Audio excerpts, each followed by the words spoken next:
Muy bien, muchísimas gracias, buenas tardes. Espero que hayan celebrado bien la fiesta San Benito y tal como se ha comentado en la presentación, nos disponemos ahora a realizar un recorrido por el pensamiento del actual Papa emérito, Joseph Ratzinger, Benedicto XVI.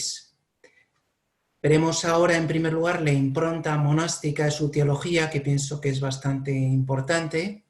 Después lo que se refiere a la escritura, la liturgia, la oración. Aquí ustedes son grandes expertos. Creo que voy a vender miel al colmenero, a los colmeneros y colmeneras. Y en fin, nos referiremos a la figura de Jesucristo tal como la entiende Joseph Ratzinger, Benedicto XVI. Empezaremos ahora, por tanto, en lo que se refiere a la impronta monástica y especialmente benedictina del pensamiento de Joseph Ratzinger, Benedicto XVI. Bien, en primer lugar, hemos de tener en cuenta esas palabras que pronunció justo antes de renunciar al pontificado. No abandono la iglesia, subo al monte a rezar. Con estas palabras se despedía Benedicto XVI de la multitud congregada en la plaza de San Pedro el día que consumaba su renuncia al ministerio petrino para, decía, dedicarme a la oración y la meditación. La dimensión contemplativa, la oración, la meditación, la liturgia, para él van a ser centrales. Hablaba para sí mismo más que para la multitud, de manera que hemos de considerar sincera, del modo más congruente con mi edad y con mis fuerzas. Continuaba, invoquemos ahora la intercesión de la Virgen María, que ella nos ayude a seguir siempre a Cristo en la oración y en la caridad. La guerra de cifras en aquel momento por los asistentes a aquel acontecimiento oscilaba entre 150.000 y 200.000 personas, por lo que evidencia que la contemplación presenta también su manifiesta dimensión pastoral y misionera. En aquel momento hubo lágrimas y los cardenales se despojaron de sus mitras en señal de respeto. Y dejaba la ventana vacía, comentaba con nostalgia un conocido periodista.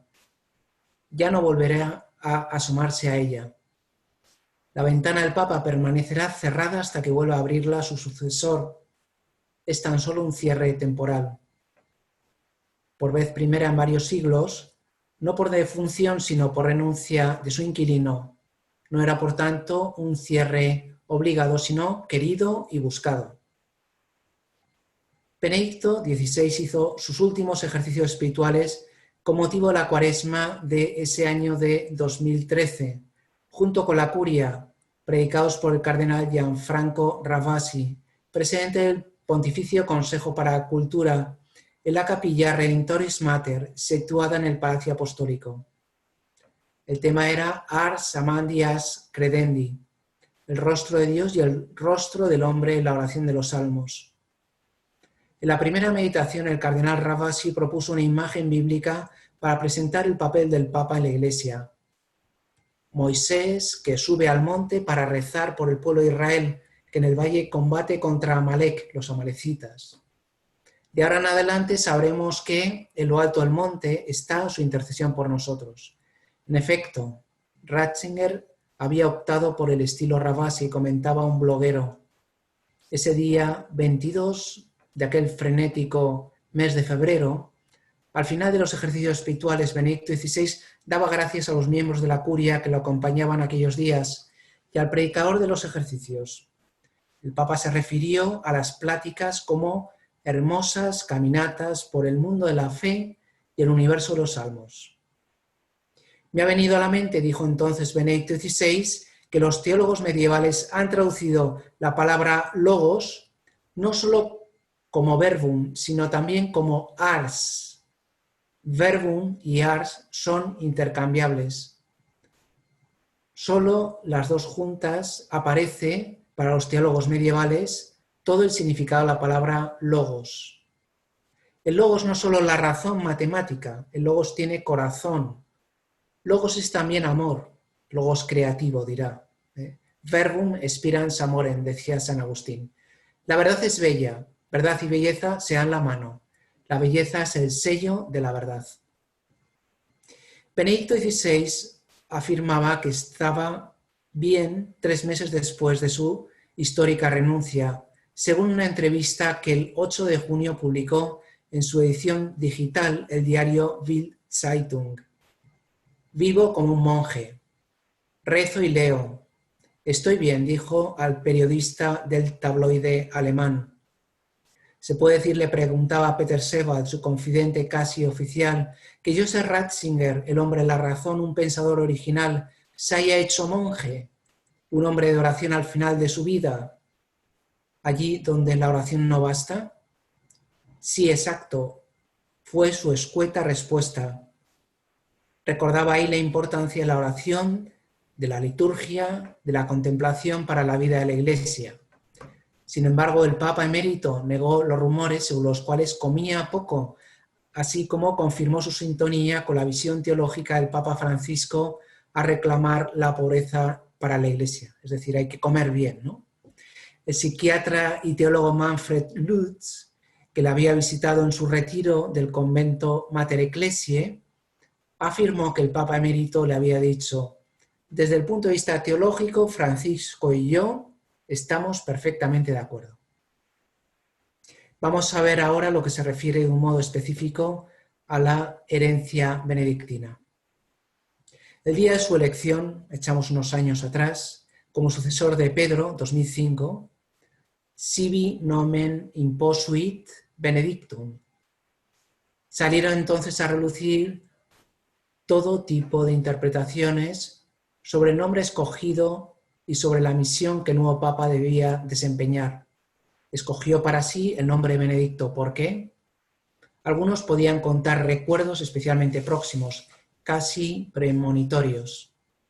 En un paseo unos días antes del cónclave, recordaba un periodista del Frankfurter Allgemeine, el cardenal Ratzinger hizo referencia a su nombre papal favorito. Le gustaría Benedicto, dijo, suena bien incluso en alemán, y tanto más en italiano, Benedetto.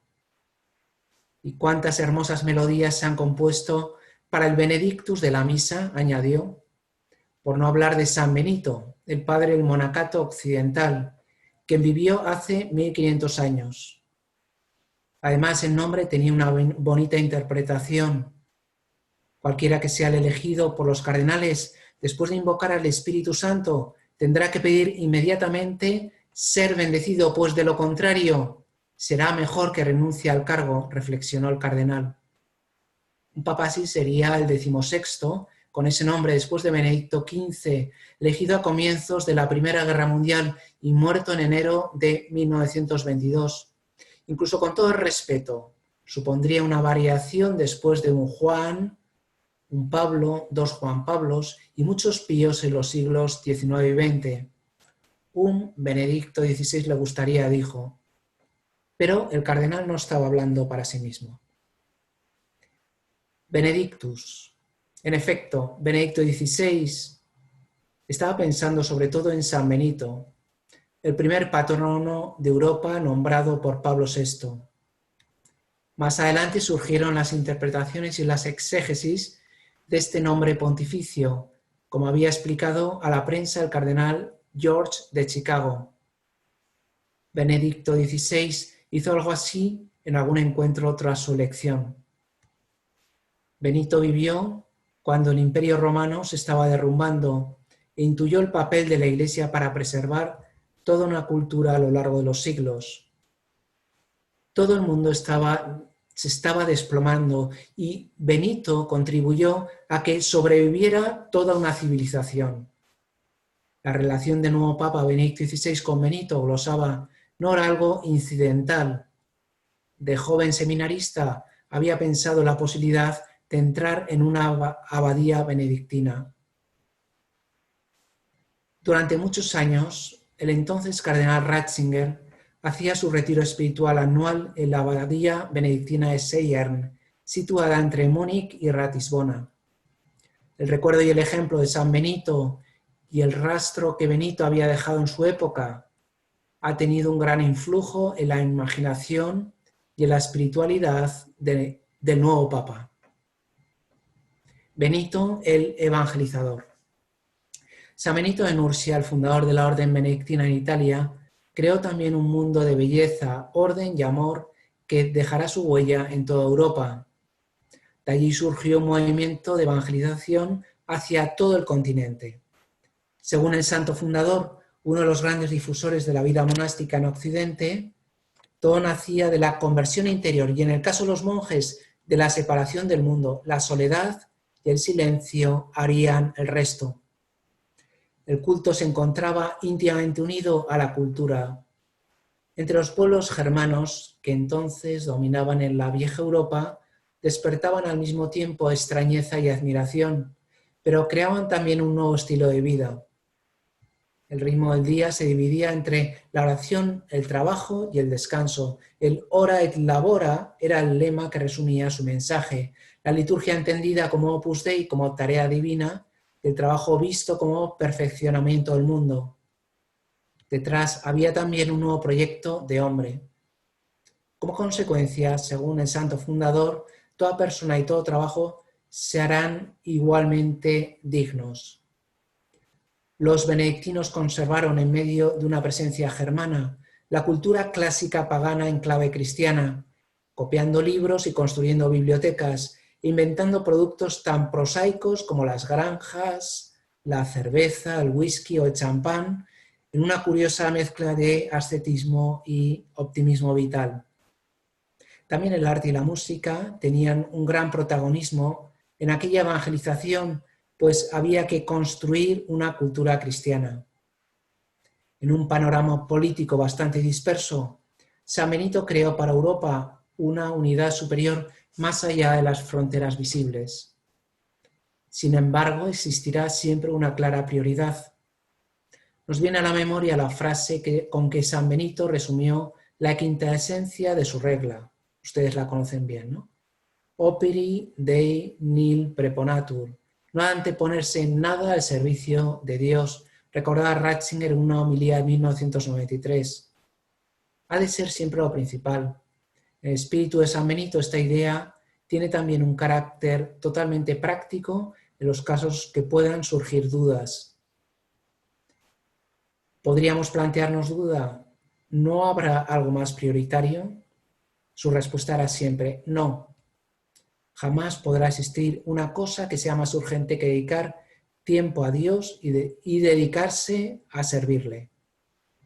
Lo demás tomará su propio ritmo. Tener tiempo para Dios será siempre el criterio prioritario frente a todo lo demás.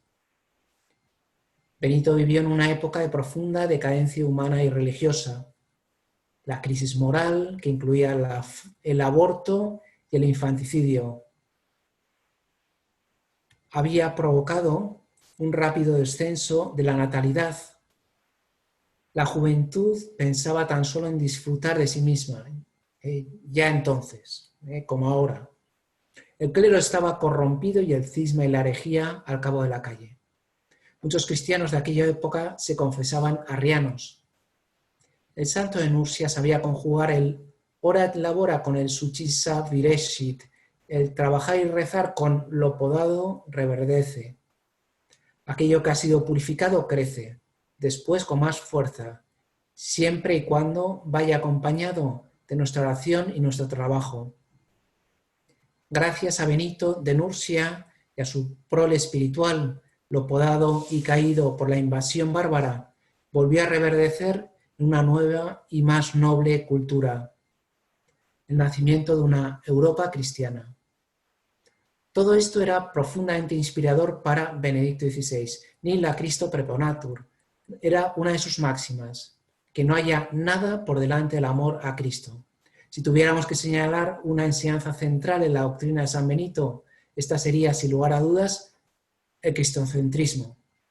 La oración, la liturgia y el trabajo debían llevar siempre a Cristo. Durante 14 siglos, escribió el novelista Louis de Wohl, los benedictinos han continuado la tarea comenzada por su padre espiritual, llenando la tierra de ciudadelas de Dios, proyectando hacia el cielo el límpido surtidor de su oración, salvaguardando la antigua cultura grecorromana, base de la civilización occidental, y convirtiendo a los pueblos bárbaros a la fe de Jesucristo.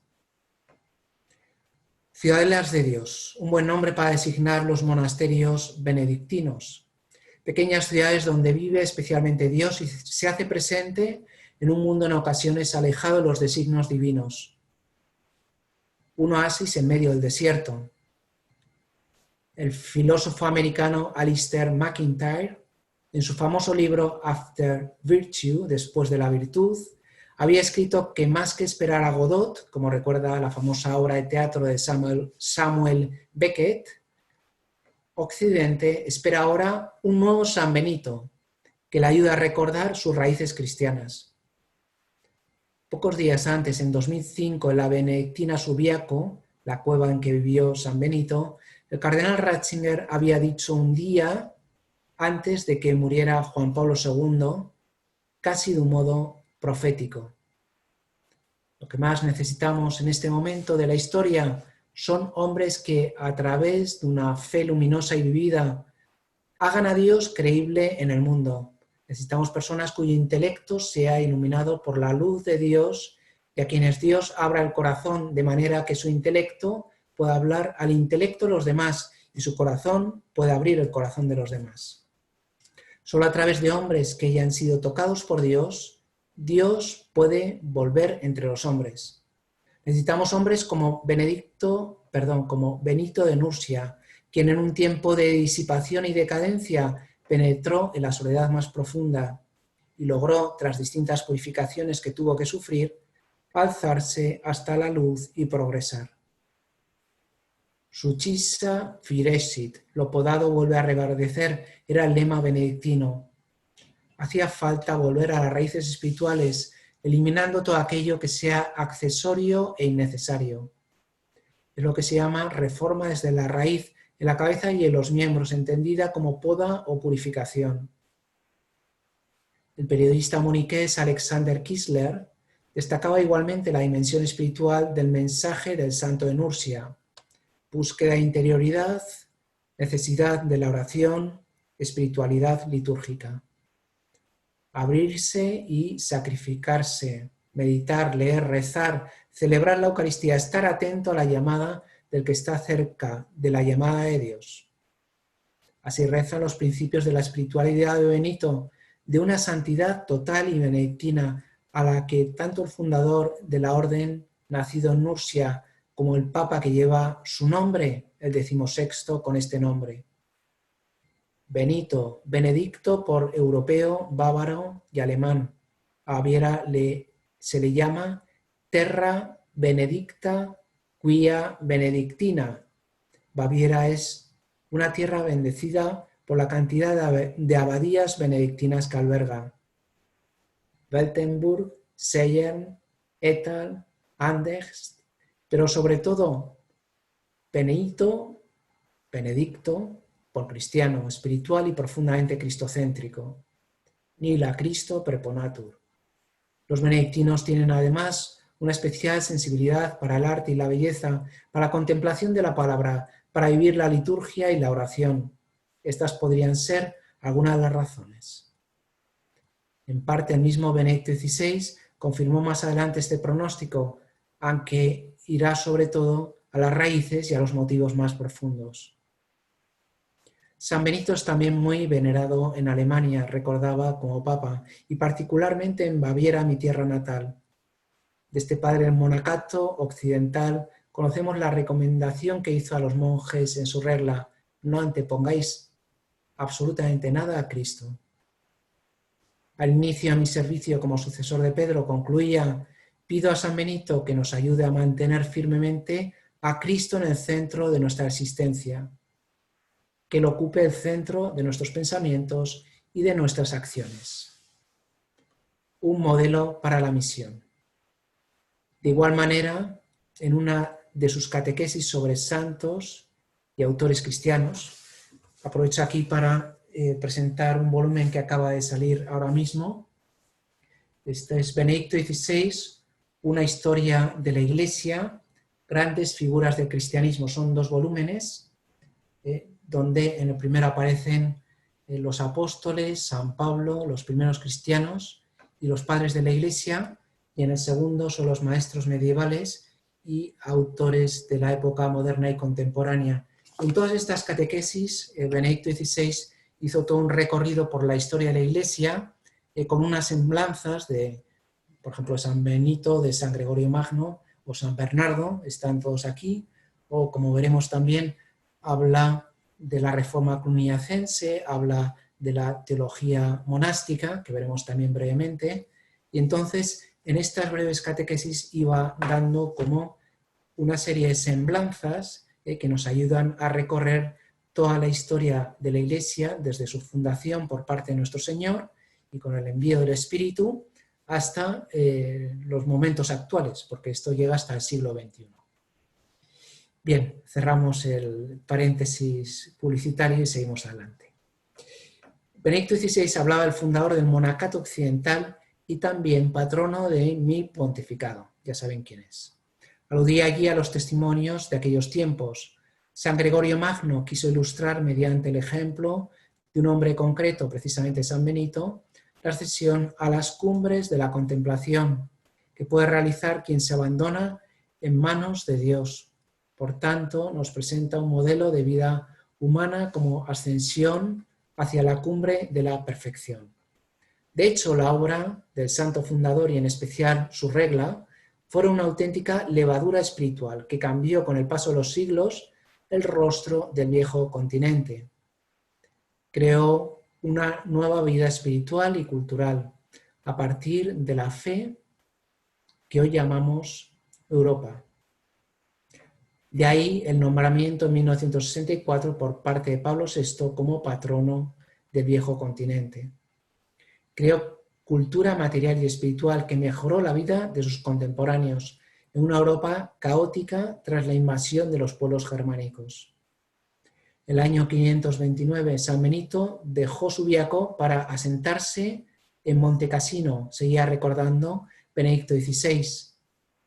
Algunos han explicado que este cambio fue una manera de huir de las intrigas de un eclesiástico local envidioso, un sacerdote llamado Florencio. Pero esta explicación resulta poco convincente, pues la muerte repentina de su opositor no impulsó a San Benito a regresar. Ofrece así una lectura espiritual de los acontecimientos.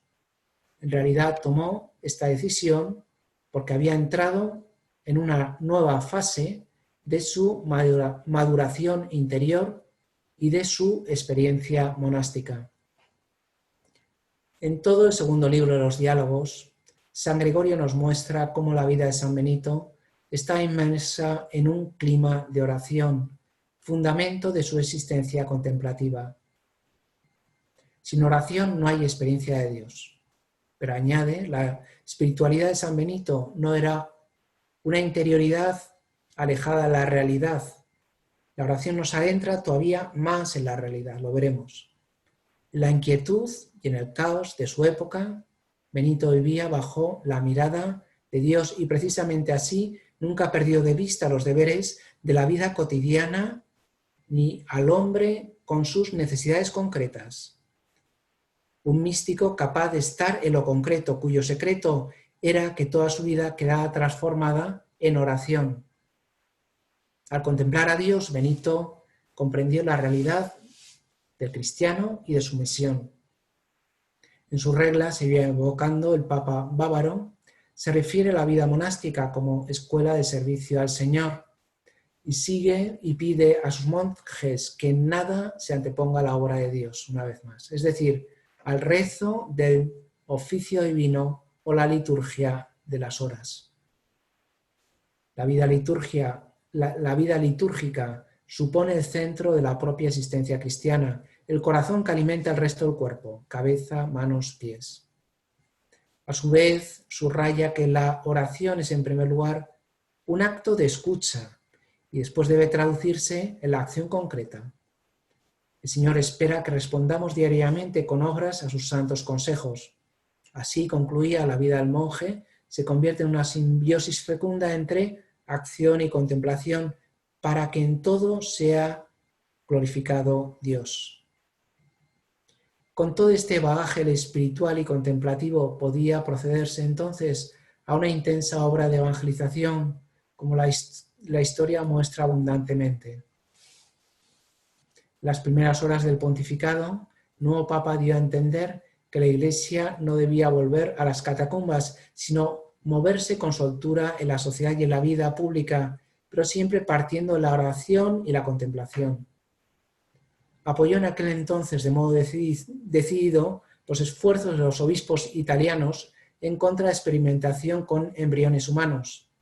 El éxito no se debió a un supuesto clericalismo italiano, poco creíble para quien conozca la ironía de los sucesores de los antiguos romanos, sino a la persuasión y a los argumentos con que los pastores itálicos abordaron el problema. Lo había dicho antes en la conferencia pronunciada el 1 de abril de 2005, un día antes del fallecimiento de Juan Pablo II en Subiaco, a reclamar como prioridades la razón y la defensa de la vida. Era un modo de ver el resultado material y visible de una actividad de origen puramente espiritual.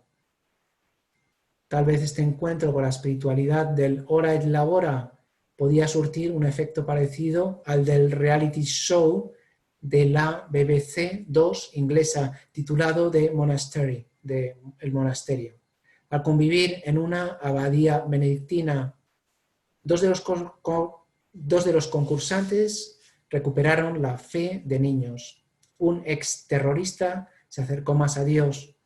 Un productor de películas con alto voltaje sexual cambió su orientación profesional y un estudiante de budismo en Cambridge decidió hacerse sacerdote. Increíble, pero cierto, ¿no? Algo casi increíble, pero es que la vida monástica sigue teniendo hoy una intensa eficacia misionera en pleno siglo XXI. Ciudadelas de Dios. El Papa Profesor impartía en una de sus audiencias una lección magistral sobre la teología monástica y la teología escolástica, las cuales dieron lugar al florecimiento de la teología latina en el siglo XII, gracias a una serie providencial de coincidencias. A diferencia de los escolásticos, afirma Leclerc, cuyo interés se dirige a la quaestio, a la disputatio, a la lectio. A los monjes les gustan los escritos en los que se trate de hechos y experiencia más que de ideas.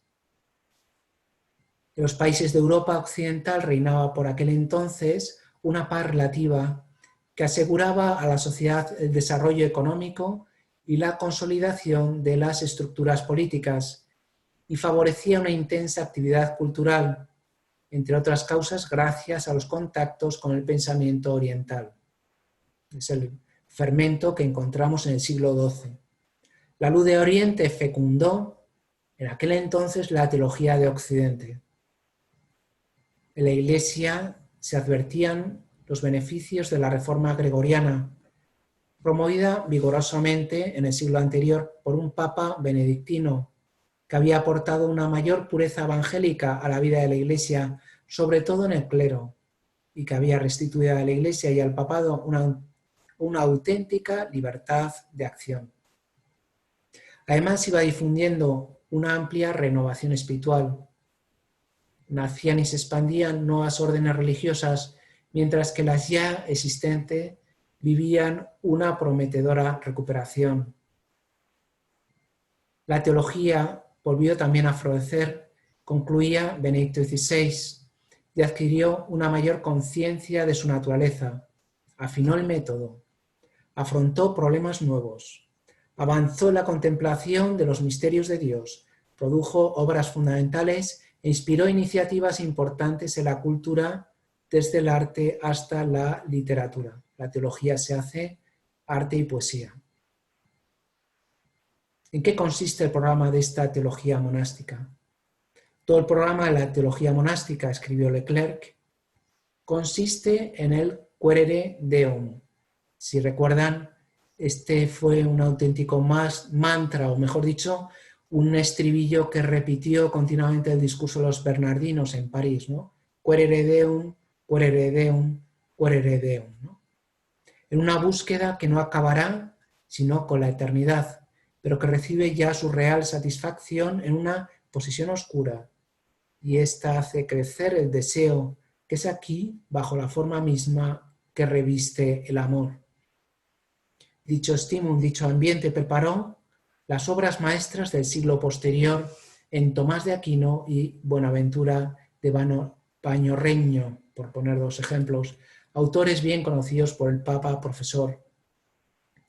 Los ambientes en los que tuvo lugar esta intensa actividad teológica fueron los monasterios y las escuelas de la ciudad, las llamadas skole, o escuelas catedralicias, algunas de las cuales muy pronto darían vida a las universidades, que constituyen uno de los típicos inventos de la Edad Media cristiana.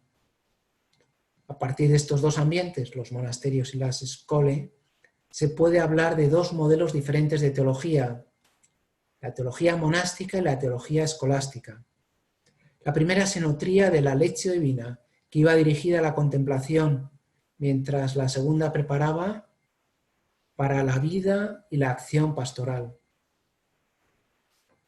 Los representantes de la teología monástica, continuaba el Papa del Logos, eran monjes, por lo general abades, dotados de sabiduría y de fervor evangélico, que se dedicaban esencialmente a suscitar y alimentar el deseo amoroso de Dios. Por otra parte, los representantes de la teología escolástica eran magistri, deseosos de mostrar la racionalidad y la autenticidad de los misterios de Dios. Teología monástica, teología escolástica. La distinta finalidad explica la diferencia de su método y de su manera de hacer teología. En los monasterios del siglo XII, el método teológico estaba vinculado principalmente a la lectio divina, a la sacra pagina, a la explicación de la escritura, como decían los autores de su tiempo, por lo que se practicaba así sobre todo la teología bíblica. Para los monjes, la simple lectura del texto sagrado no era suficiente para percibir su sentido profundo, su unidad interior y su mensaje trascendente. Era necesario practicar una lectura espiritual y no solo alegórica, sino llevada a cabo en la docilidad al espíritu. Las letras, comenta Leclerc, no son más que un medio necesario, presupuesto siempre subordinado a la búsqueda de Dios. Es este el verdadero inspirador del intérprete, el espíritu. En la escuela de los padres, la Biblia se interpretaba alegóricamente para descubrir en cada página, tanto del Antiguo como del Nuevo Testamento, lo que dice de Cristo y de su obra de salvación. Pero había todavía algo más. Hay otra actitud en la que insisten quienes practican la teología monástica, continuaba. Una íntima actitud orante que debe preceder, acompañar y completar el estudio de la Sagrada Escritura. La lectura de la Biblia sin oración y contemplación es flatus vocis, palabra llevada por el viento. La palabra de Dios se convierte en mera palabra humana, en puro discurso retórico. Así, la teología monástica es escucha la palabra de Dios, por lo que se requiere purificar el corazón para acogerla y, sobre todo, no se puede dejar de encenderlo de fervor para encontrar al Señor. La teología se convierte entonces en meditación, oración y canto de alabanza e incita a una sincera conversión. Algunos representantes de la teología monástica alcanzaron por este camino las más altas metas de la experiencia mística. Esto no supone ni de lejos un salto hacia lo irracional, pues la teología es siempre fe pensada. Por eso el Papa bávaro animaba a dar razón de nuestra esperanza, a explicar nuestro amor, y recordaba que entre fe y razón existe una amistad natural fundada en el orden mismo de la creación. En el discurso que no pudo pronunciar en la Universidad de la Sapienza de Roma, decía que fe y razón, filosofía y teología son como dos hermanas gemelas. El logos divino se refleja en el logos humano, quien los logoi de las cosas creadas. El principio era el verbo, y por él fueron hechas todas las cosas.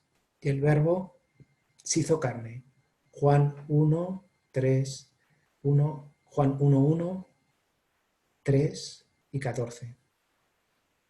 Ya San Juan Pablo II había escrito al comienzo de la encíclica Fides Ratio: la fe y la razón son como dos alas con las cuales el espíritu humano se eleva hacia la contemplación de la verdad. Ambas nos permiten volar alto. La fe está abierta al esfuerzo de la comprensión por parte de la razón, y la razón a su vez reconoce que la fe no la suprime, sino que la dirige hacia horizontes más amplios y elevados. Son dos alas que nos permiten conjuntamente altos vuelos. Aquí se introduce la perenne lección de la teología monástica. Concluía: fe y razón en diálogo recíproco vibran de alegría cuando ambas están animadas por la búsqueda de una íntima unión con Dios.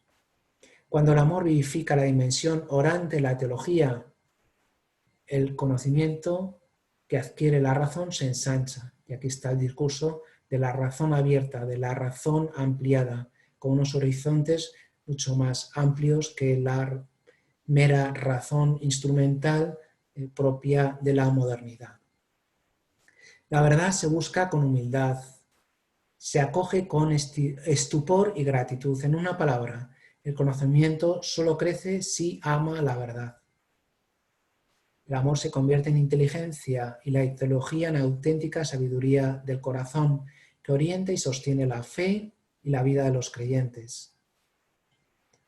Oremos, pues, para que el camino del conocimiento y de la profundización de los misterios de Dios siempre esté unido por el amor divino. Bien, a continuación viene una explicación sobre la reforma cluniacense, que me da vergüenza leérsela a ustedes, porque, como he dicho, esto sería vender miel a colmeneros y colmeneras, y luego, y además lo tienen en estas catequesis, ¿no?, del Papa Benedicto XVI. Ahí pueden apreciar ustedes los puntos interesantes que les trae de lo que supone la reforma del Cluny, ¿no? Y después se aborda lo que se refiere a Hildegarda de Bingen, es decir, una santa alemana benedictina que el mismo, primero como arzobispo, promueve la causa de beatificación y después como papa promueve su nombramiento como doctora de la Iglesia. Entonces, una figura interesante, ¿no? Pero como el tiempo se nos ha echado encima, les dejo, con su permiso, un poco de tarea. Pueden leer estos textos de las catequesis de Benedicto XVI sobre la reforma cluniacense y las distintas catequesis que tiene sobre Hildegarda de Bingen, así como el nombramiento junto con Juan de Ávila de doctora de la Iglesia, y ahí pueden tener todo lo que necesiten, ¿no? Entonces, en principio, yo había pensado llegar hasta aquí. No sé si tienen alguna pregunta, quieren hacer algún comentario. No sé qué. Ya lo que ustedes me digan, estoy a su disposición.